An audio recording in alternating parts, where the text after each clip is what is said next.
Hello, welcome to Do It Yourself channel. Today I will show you where to find the option to allow applications installation of unknown applications in our Samsung S22, Samsung Galaxy S22.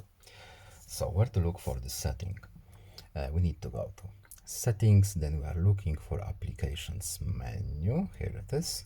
Next, three dots menu at the top right, and special access. And here we have install unknown apps.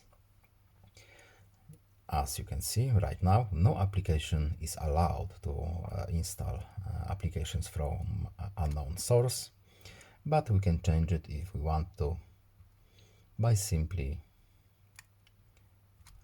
tapping application. And that's it, no need to save back out. That's it.